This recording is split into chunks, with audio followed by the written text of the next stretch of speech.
So welcome everyone to our YouTube channel Educate Well. आज हम लोग केमिस्ट्री का चैप्टर 2 जिसका नाम सॉल्यूशन है उसका एनसीईआरटी एग्जाम्पलर का सॉल्यूशन देखने वाले हैं। 18th नंबर तक हमने पिछले वीडियो में देख लिया था इसका सॉल्यूशन। 19th नंबर क्वेश्चन से हम लोग आज सॉल्व करेंगे। ठीक है, तो स्टार्ट करें। चलिए, तो फर्स्ट क्वेश्चन मतलब क्वेश्चन 19 है हम लोग का। Question 19, consider the figure 2.1 and mark the correct option. इसमें हम लोग को ये फिगर देख के इसका करेक्ट ऑप्शन मार्क करना है। Option 1, water will move from side A to side B if a pressure lower than osmotic pressure is applied on piston B. Second option, water will move from side B to side A if a pressure then greater than osmotic pressure is applied on the piston B. Third, water will move from side B to side A if pressure equal to osmotic pressure is applied on piston B. Fourth, water will move from side A to side B if pressure equals to osmotic pressure is applied on piston A. तो देखिए यहाँ पे एक arrangement दिया है, ये piston A है और ये पिस्टन B है और यहाँ एक बीच में सेमी परमिएबल मेम्ब्रेन लगाया गया है जिसके थ्रू यहाँ ऑस्मोसिस हो सकता है और प्रेशर चेंज करके उसको रिवर्स ऑस्मोसिस भी बनाया जा सकता है। इस बीकर में हम लोग का फ्रेश वाटर है और इस साइड बी जो साइड है इस साइड में हम लोग का concentrated sodium chloride solution in water है। ठीक है, मतलब नमक का पानी है गाढ़ा। तो ठीक है, आगे चलते हैं। देखिए ऑप्शन नंबर 1 बोलता है कि वाटर साइड ए से साइड बी की तरफ मूव करेगा अगर प्रेशर, देखिए अब यहाँ पे क्या हो रहा है, इस साइड फ्रेश वाटर है और इस साइड कंसनट्रेटेड है, सेमी परमिएबल मेम्ब्रेन है। मान लीजिए यहाँ आपने कोई प्रेशर नहीं लगाया, यहाँ आपने कोई प्रेशर नहीं लगाया, तब वाटर किधर से किधर जाएगा? तो वाटर अपने लो कंसंट्रेशन से हाई कंसंट्रेशन की तरफ मूव करेगा थ्रू सेमी परमिएबल मेम्ब्रेन। मतलब वाटर ए से बी में जाएगा। तो मतलब नॉर्मली हम लोग का वाटर जो है वो ए टू बी जाना चाहिए अगर हम लोग नॉर्मल ऑस्मोसिस कंसिडर करें। अगर हम लोग प्रेशर अप्लाई करके रिवर्स करवा देंगे तब तो अलग बात है, कि नॉर्मली ए टू बी जाना चाहिए। ठीक है, तो पहले क्या बोल रहे हैं, water will move from side A to side B if a pressure lower than the osmotic pressure is applied on piston B. तो देखिए क्या हो रहा है यहाँ पे, अगर पिस्टन बी में एक प्रेशर लगाया जाए ऊपर से जो कि प्रेशर ऑस्मोटिक प्रेशर से तो कम हो, है ना, तो क्या होगा, वाटर साइड ए से साइड बी की तरफ मूव करेगा। नहीं, अगर ये ऑस्मोटिक प्रेशर से ज़्यादा लगाते तब ये होता, तो ये गलत ऑप्शन हो जाएगा हम लोग का। ऑप्शन नंबर 2 देखिए, water will move from side B to side A if a pressure greater than the osmotic pressure is applied on the piston B.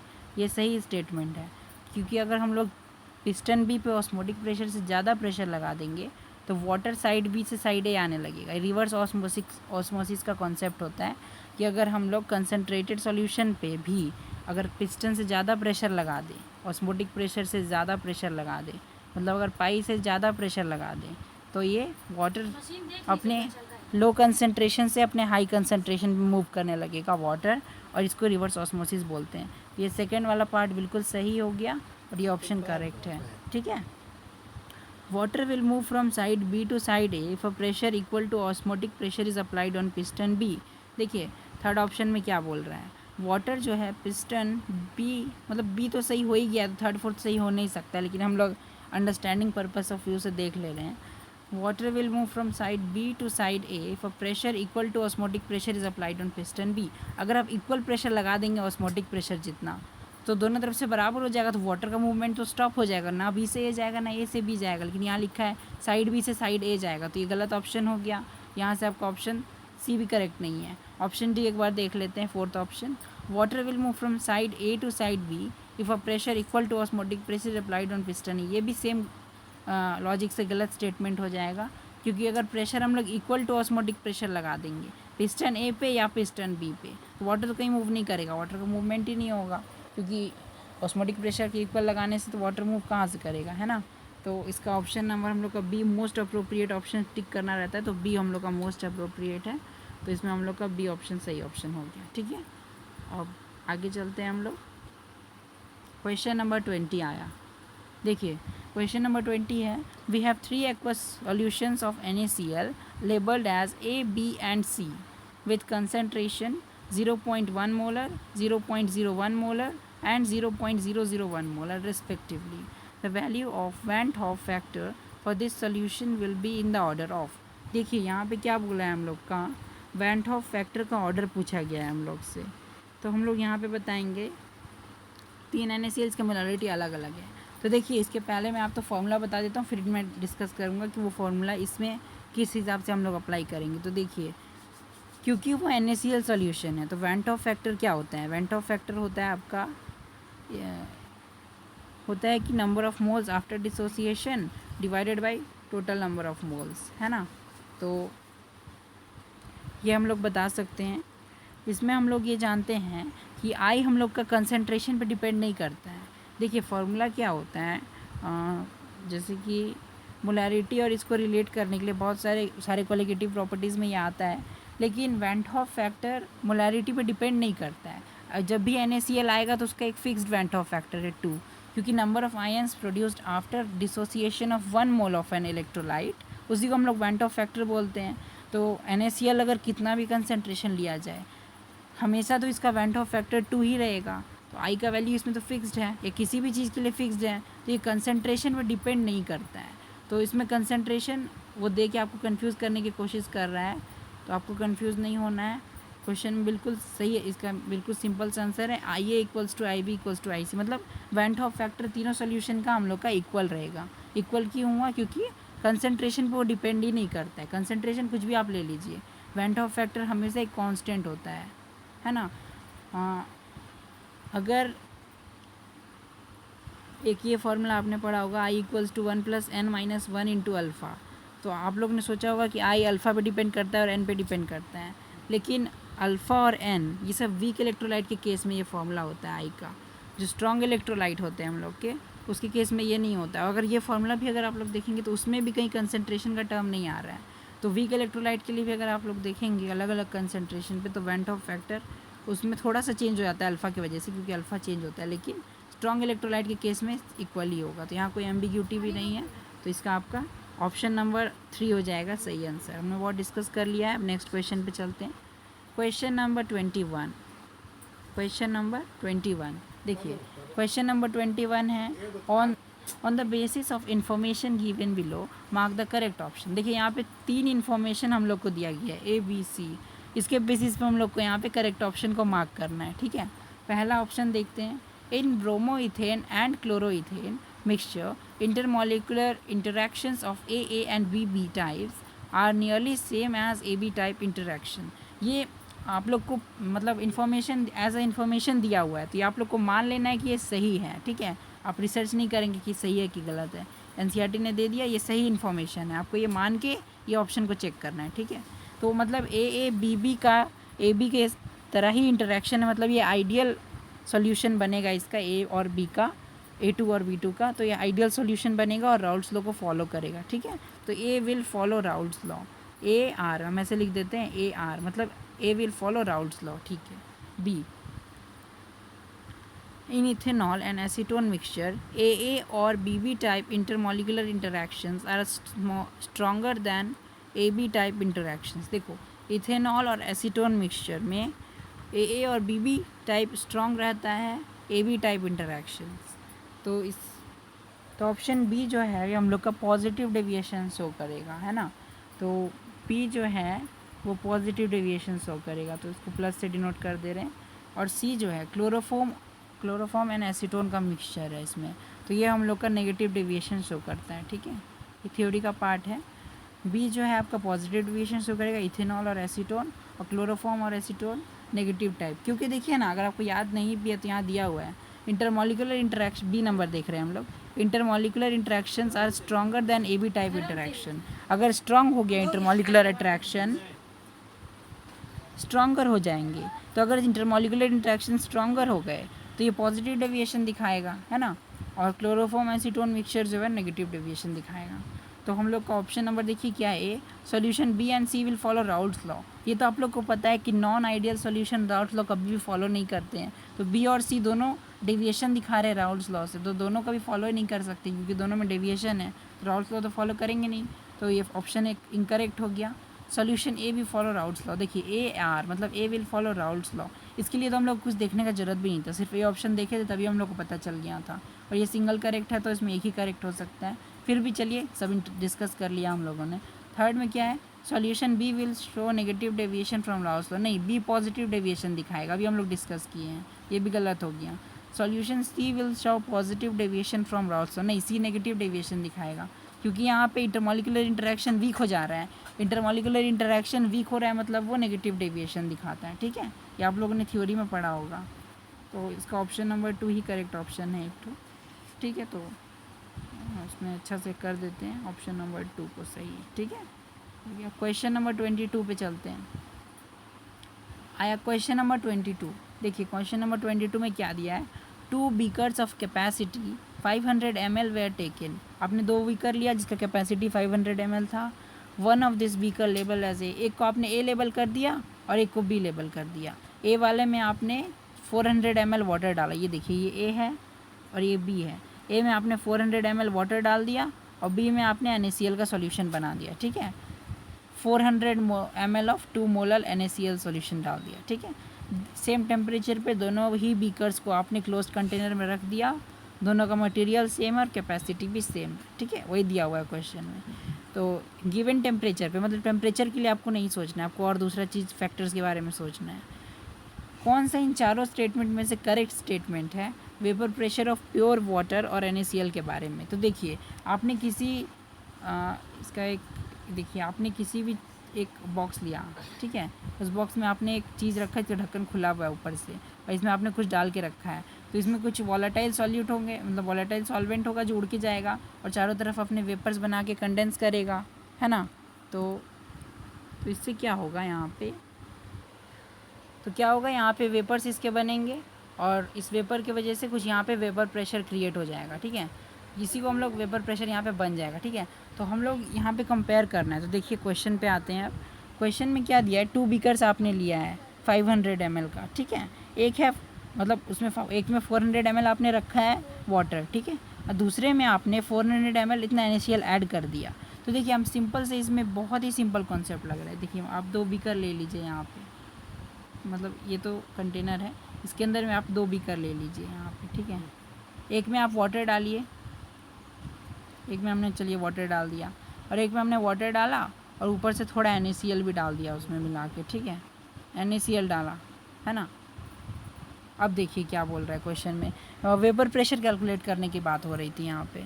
तो वेपर प्रेशर कैसे कैलकुलेट करते हैं हम लोग, देखिए क्वेश्चन में क्या पूछा था, वेपर प्रेशर कंटेनर ए का ज़्यादा होगा कंटेनर बी से, ए का कम होगा बी से, दोनों में इक्वल होगा, कंटेनर बी में दुगना हो जाएगा ये पूछा गया था हमसे इस क्वेश्चन में। तो इसमें हम लोग बता रहे हैं, ठीक है। देखिए तो यहाँ पे क्या हुआ, जैसे ही आपने कुछ इम्प्यूरिटी ऐड किया, देखिए वेपर प्रेशर का, अच्छा ड्राइंग मिट गया, फिर से बना देते हैं। देखिए वेपर प्रेशर का एक सिंपल सा कॉन्सेप्ट होता है आपका, ठीक है। तो जैसे अगर आपने एक यहाँ पे कुछ डाल के रखा था इसमें, ठीक है, तो यहाँ पे हमने वाटर डाला था और यहाँ पे वाटर डाल के इसमें थोड़ा सा हमने NaCl डाला था, ठीक है। तो जैसे ही आप किसी चीज़ में थोड़ा सा वो आपने वॉलेटाइल सॉल्वेंट में नॉन वॉलेटाइल इम्प्योरिटी डाला यहाँ पे, ठीक है, वॉलेटाइल सॉल्वेंट में आपने नॉन वॉलेटाइल इम्प्योरिटी डाला तो वेपर प्रेशर तो डिक्रीज़ ही हो जाएगा, क्योंकि कुछ मॉलिक्यूल्स उसके सरफेस, ये सरफेस है, इसमें सरफेस है और इसके सरफेस पे कुछ मॉलिक्यूल्स कम हो जाएंगे हमारे, तो यहाँ का वेपर प्रेशर कम हो जाएगा, डिक्रीज़ हो जाएगा। और वेपर प्रेशर डिक्रीज़ होगा मतलब NaCl वाला सॉल्यूशन का वेपर प्रेशर कम होगा, क्योंकि उसमें सरफेस पे कुछ इम्प्यूरिटी भी आ जाएगी जिसकी वजह से वो वेपर प्रेशर अपना कंट्रीब्यूशन नहीं दे पाएंगे सरफेस मॉलिक्यूल्स कुछ, तो सरफेस एरिया कम होने से एवापोरेशन भी कम हो जाएगा और वेपर प्रेशर भी डिक्रीज़ हो जाएगा उसके वजह से। तो सिंपल सा कॉन्सेप्ट पे बेस्ड ये क्वेश्चन था, देख लीजिए। तो यहाँ पे इसका आंसर हो जाएगा 22 का option number A, vapour pressure in container A is more than that in container B. क्यों हुआ ऐसा देख लीजिए, ए का ज़्यादा क्यों हुआ, क्योंकि ए में सिर्फ वाटर है, बी में वाटर में NaCl डाल दिया है। वाटर में आप कुछ भी इम्प्योरिटी डालिए, कुछ भी इलेक्ट्रोलाइट सॉल्यूट कुछ भी डाल दीजिए, उससे वाटर का सरफेस एरिया थोड़ा डिक्रीज़ हो जाता है जो कॉन्टैक्ट में है एटमॉस्फेयर के, दस उसका वेपर प्रेशर भी डिक्रीज़ हो गया, ठीक है। तो क्वेश्चन नंबर 23 पे चलते हैं, चलिए question number 23, if two liquids A and B form minimum boiling azeotrope at some specific composition, then दो लिक्विड है A और B, दोनों मिलके मिनिमम बॉइलिंग एजियोट्रोप बना रहे हैं। आपने पढ़ा होगा सॉल्यूशन चैप्टर का एक पार्ट है एजियोट्रोप्स, जो कांस्टेंट बॉइलिंग मिक्सचर है, मतलब उस टेम्परेचर तक गर्म कर दीजिए, उसके बाद वो दोनों डिस्टिलेशन से मतलब बॉइलिंग से सेपरेट नहीं कर सकते हैं हम लोग उसके बाद उसको बॉयल करके। क्योंकि उसके बाद वो लोग क्या होता है ना, उसके बाद क्या होता है कि उसके ऊपर अगर आप गर्म कीजिएगा, टेम्परेचर इंक्रीज़ कीजिएगा, तो दोनों सेम प्रोपोर्शन में उड़ेगा, मतलब उससे ज़्यादा कंसनट्रेट आप नहीं कर सकते किसी भी सॉल्यूशन को, बाइनरी सॉल्यूशन को। तो ये जो मिनिमम बॉइलिंग एजियोट्रोप होता है, इसमें आपका जैसे क्या होता है कि जो आपका पार्शियल वेपर प्रेशर होता है ना दोनों कंपोनेंट का, हाँ, मिक्सचर में वो मैक्सिमम होता है ना, लेकिन बॉइलिंग पॉइंट मिनिमम होता है, तो उससे ज़्यादा तो वो लोग कंट्रीब्यूट कर ही नहीं सकता है ना। देखिए मैं आपको इसको समझा देता हूँ ब्लैंक स्लाइड पे एक बार, तो समझिए। देखिए एक बाइनरी मिक्सचर आपने ले लिया, अब देखिए अगर मिनिमम बॉइलिंग चाहिए तो ये आप याद रखिएगा, अगर आपको मिनिमम बॉइलिंग एजियोट्रोप चाहिए तो वो positive deviation from Raoult's law दिखाएगा। मिनिमम मतलब पॉजिटिव डेविएशन, उल्टा याद कर लीजिए, जैसे मिनिमम इसका है तो राउल्ट्स लॉ का positive deviation, maximum boiling azeotrope होगा तो वो नेगेटिव डेविएशन दिखाएगा राउल्ट्स लॉ से। सिंपल कॉन्सेप्ट है, इसको ध्यान में रखिए। और देखिए अगर आप एक बाइनरी मिक्सचर यहाँ पे लिए हैं, ठीक है, एक सॉल्यूशन में, तो मिनिमम बॉइलिंग एजियोट्रोप का मतलब मैं बता रहा हूँ आपको, ये ठीक है। तो अब क्या हुआ, आपने यहाँ से ले लिया, इसमें आपने ऐसा सॉल्यूशन बनाया दो चीज़ों का जो पॉजिटिव डेविएशन दिखा रहे हैं from Raoult's law, positive deviation दिखा रहे हैं फ्रॉम राउल्ट्स लॉ, ठीक है। इसका बहुत सारे एग्जांपल है, जैसे वाटर और इथेनॉल, उसका कुछ मतलब एक फिक्स्ड प्रोपोर्शन में अगर आप उन्हें मिलाएंगे तो वो as a minimum boiling azeotrope act करेंगे, ठीक है। तो उसके बाद क्या होता है, देखिए मैं आपको बताता हूँ, जैसे आप इनको गर्म की, क्या होता है, इनका पार्शियल वेपर प्रेशर वो मैक्सिमम हो जाता है लेकिन बॉइलिंग पॉइंट मिनिमम रहता है। तो देखो क्या होता है, वाटर और अल्कोहल दोनों चीज़, मान लीजिए एक एग्जांपल ले रहा हूँ मैं, वाटर और इथाइल अल्कोहल का हम लोग एक मिक्सचर बनाए, ठीक है। अभी एवोपोरेट हो रहा है, उसके बाद हम लोग क्या किया, इसको गर्म किए, तो एक ऐसा टेम्परेचर आ जाएगा जिसके बाद इसको गर्म करेंगे ना, तो क्या होगा ना, दोनों एक ही साथ उड़ेगा सेम प्रोपोर्शन में, मतलब उससे ज़्यादा हम लोग इसको कंसनट्रेट नहीं कर सकते हैं, तो उसी को हम लोग बोलते हैं ये, ठीक है। तो आपको समझ में आया होगा। तो इसमें क्या होता है, अच्छा मिनिमम बॉइलिंग एजियोट्रोप है, तो इसमें इस क्वेश्चन में सिर्फ इतना कॉन्सेप्ट यूज़ हो रहा है कि minimum boiling azeotrope positive deviation दिखाता है राउल्ट्स लॉ से। और अभी लास्ट क्वेश्चन में ही हमने जो कॉन्सेप्ट कवर किया उसमें हम लोग बोले कि पॉजिटिव डेविएशन दिखाने वाले सॉल्यूशन में क्या होता है, आप बताइए। देखिए मिनिमम बॉइलिंग एजियोट्रोप दिखा रहा है, ठीक है, तो ऑप्शन पढ़ते हैं। A B interactions are stronger than those between A और बी नहीं, जो पॉजिटिव डेविएशन दिखाते हैं उसमें ए बी इंटरेक्शन वीक होता है देन ए और बी, तभी तो वो पॉजिटिव डेविएशन दिखाएंगे ना। तो मतलब ये ऑप्शन तो गलत हो गया। ऑप्शन 2 देखते हैं, vapour pressure of solution increases because more number of molecules of liquid A and B can escape from the solution. हाँ, वेपर प्रेशर इंक्रीज़ होता है और पार्शियल वेपर प्रेशर मैक्सिमम हो जाता है, यही मैं आपको बताने की कोशिश कर रहा था। तो ये ऑप्शन नंबर 2 हम लोग का बिल्कुल करेक्ट स्टेटमेंट है। तो ऑप्शन 3 देख लेते हैं, vapour pressure of solution decreases. देखिए डिक्रीजेज नहीं, इंक्रीज़ हो रहा है वेपर प्रेशर। वेपर प्रेशर क्यों इंक्रीज़ हो रहा है, मैंने आपको बताया ना, क्योंकि वो दोनों, जैसे मैंने एग्जांपल लिया अल्कोहल और वाटर का, तो वो दोनों ऐसे बिहेव करेंगे जैसे वो दोनों एक प्योर लिक्विड के कंस्टिट्यूएंट हैं, और उसके बाद कॉम्पोजिशन चेंज नहीं होगा उस लिक्विड का बॉयल करने पे ही बेबी। तो इसके लिए ये डिक्रीज़ नहीं, वेपर प्रेशर बढ़ेगा ना उससे, सॉल्यूशन का वेपर प्रेशर बढ़ते जाएगा, है ना। तो ये गलत ऑप्शन है, वेपर प्रेशर इंक्रीज़ हो रहा है। A B interactions are weaker than those between A and B. तो देखिए पॉजिटिव डेविएशन दिखा रहे हैं, तो इसमें जो ए बी इंटरेक्शंस हैं, तो ये ऑप्शन बहुत ही ज़्यादा आपका क्रिटिकल ऑप्शन है, तो इसको भी करेक्ट मार्क किया जा सकता है, लेकिन मोस्ट अप्रोप्रिएट में आपका ऑप्शन नंबर ये आएगा। ये सिर्फ एक और के वजह से गलत हो गया है, क्यों, क्योंकि हम लोग का जो ये होता है ना ए बी इंटरेक्शन, वो वीक होना चाहिए ए एंड बी से। तो देखिए और एंड का कितना फ़र्क पड़ता है, ऑप्शन बी की जगह ऑप्शन डी भी करेक्ट हो सकता था, लेकिन यहाँ पे क्या लिखा है ए और बी। अगर ए एंड बी होता तो ये सही ऑप्शन हो जाता, लेकिन यहाँ और लिखा है तो ये गलत हो जाएगा, ठीक है।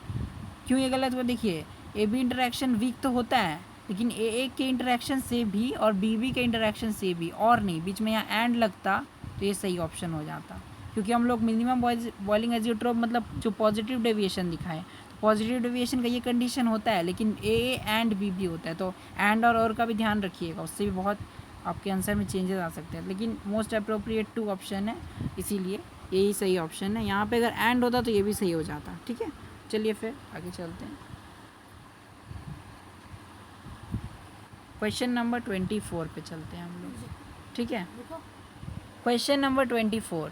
तो देखिए क्वेश्चन नंबर 24 में क्या दिया है, 4 litre of 0.02 molar aqueous solution of NaCl was diluted by adding 1 litre of water, the molality of resultant solution is. तो देखिए यहाँ पे मोलालिटी दिया है और आपको वॉल्यूम दिया हुआ है, तो नंबर ऑफ मोल्स निकल जाएगा। नंबर ऑफ मोल्स का फार्मूला आपको पता ही होगा, मोलालिटी इंटू वॉल्यूम होता है।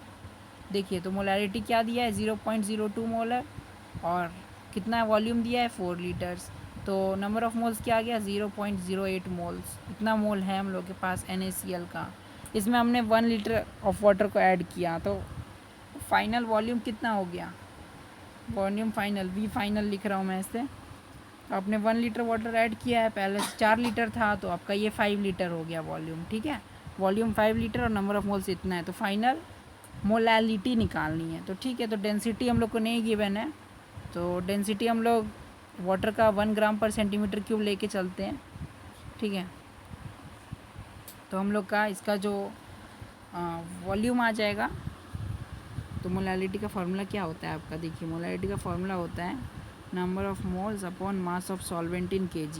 तो मास ऑफ सॉल्वेंट हम लोग 5 लीटर है, मास निकालने के लिए density equals to mass by volume होता है, तो मास निकालने के लिए डेंसिटी इंटू वॉल्यूम कर लेंगे। वॉल्यूम 5 है और डेंसिटी 1 है, 5 इंटू 1, और ये ऊपर में कितना आएगा मोल्स आएगा जो 0.08 है। इसको आप सॉल्व कीजिएगा तो आपको कितना आ जाएगा, इसको आप सॉल्व कीजिएगा तो ये आ जाएगा 0.0, 5 1 ज़ा 5, 3 कैरी 5 6 ज़ा 30, 0.016। ऑप्शन नंबर डी आपका करेक्ट ऑप्शन है। ठीक है, तो इसमें हम लोग का ऑप्शन नंबर डी सही ऑप्शन है ना।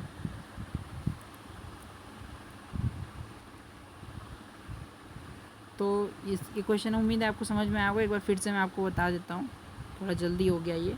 तो देखिए आपको वॉल्यूम दिया हुआ है सॉल्यूशन का और मोलारिटी दिया हुआ है। ठीक है, NaCl का। ठीक है, तो आप number of moles of NaCl निकाल सकते हैं। नंबर ऑफ मोल्स का फॉर्मूला मोलारिटी इंटू वॉल्यूम, इन दोनों को मल्टीप्लाई कीजिए, 0.08 आया। ठीक है, नंबर ऑफ मोल्स पता चल गया, और हमने इसे 1 लीटर वाटर डाल के ऐड किया, तो फाइनल वॉल्यूम क्या हो गया वाटर का, पहले 4 लीटर था, 1 लीटर ऐड किया तो बाद में वॉल्यूम हो गया 5 लीटर, है ना।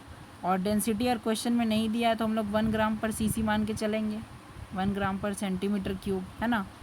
उसके बाद हम लोग क्या करेंगे कि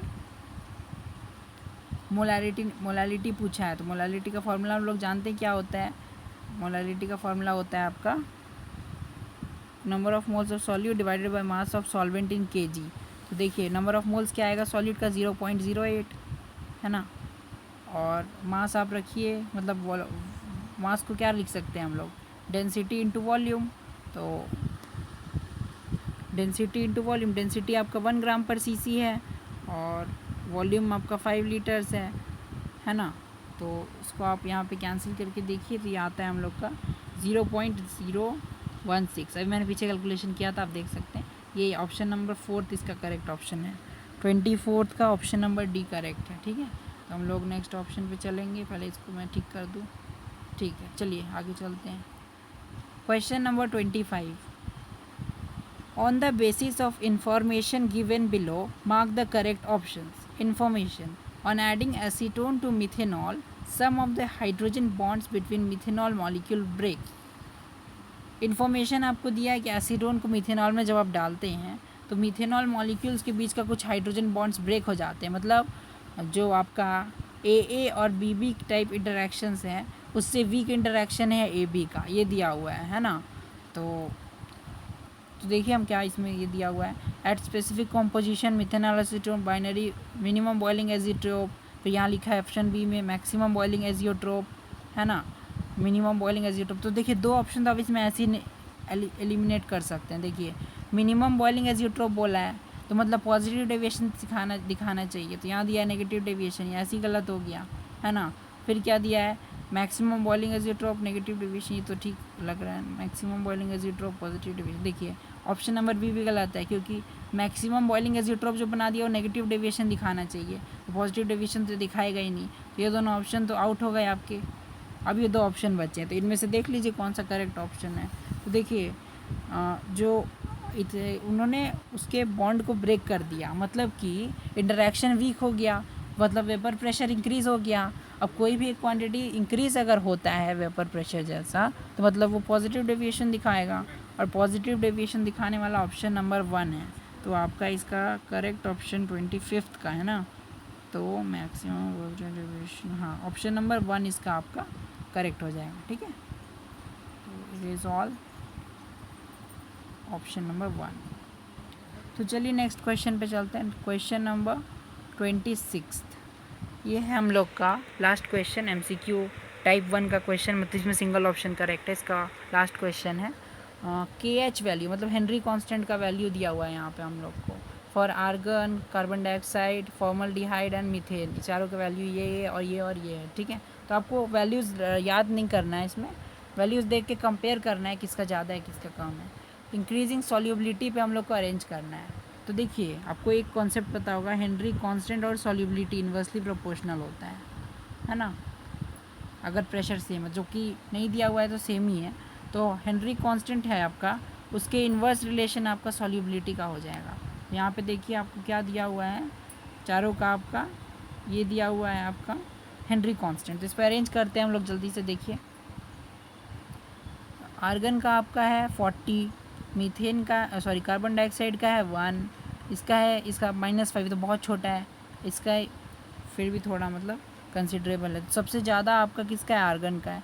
पहले हम लोग KH वैल्यू के हिसाब से अरेंज कर लेते हैं। सबसे ज़्यादा आर्गन का है, उससे कम है आपका CO2 का, उससे कम है आपका CH4 का, और उससे भी कम है आपका किसका, HCHO का। तो ये आपका इसका ऑर्डर हो गया। तो अब देखिए उसके बाद में, तो ये तो आपका KH का वैल्यू हो गया, लेकिन सॉल्युबिलिटी तो उसके इन्वर्सली प्रोपोर्शनल है और इंक्रीजिंग सॉल्युबिलिटी पे अरेंज करना है। तो सबसे ज़्यादा अगर ये आर्गन का है KH, सबसे कम सॉल्युबिलिटी आर्गन का होना चाहिए, फिर CO2 का सॉल्युबिलिटी होना चाहिए उससे ज़्यादा, फिर CH4 का। तो ये हम KH के हिसाब से अरेंज किए हैं। तो अगर सॉल्युबिलिटी करेंगे तो इसका ऑर्डर रिवर्स हो जाएगा, सॉल्युबिलिटी का ऑर्डर इस तरह का होगा। सॉल्युबिलिटी में ऑर्डर आप खाली रिवर्स कर दीजिए, बाकी वैल्यूज़ का कंपेरिजन तो यही रहेगा। तो वैल्यूज़ उल्टा करने के हिसाब से आपको option number C correct option है। ऑप्शन नंबर C जो है वो आपका करेक्ट ऑप्शन हो गया है ना। CO2 पहले था, तो option number C correct option है 26 का। तो यहाँ पे हम लोग का सिंगल करेक्ट ख़त्म होता है MCQ, है ना, NCERT एग्जाम्पलर का। So thank you very much for attending this lecture, है ना। तो आपको अगर कोई डाउट्स है तो आप कमेंट बॉक्स में पूछ सकते हैं, और टेलीग्राम चैनल भी आप लोग ज्वाइन कर सकते हैं, लिंक डिस्क्रिप्शन में है, आप लोग वहाँ से उसे ज्वाइन कर सकते हैं। ठीक है, तो थैंक यू वेरी मच। कोई भी डाउट है तो पूछिए कमेंट में, है ना। कोई सजेशन है तो वो भी आप दे सकते हैं। तो ठीक है, थैंक यू।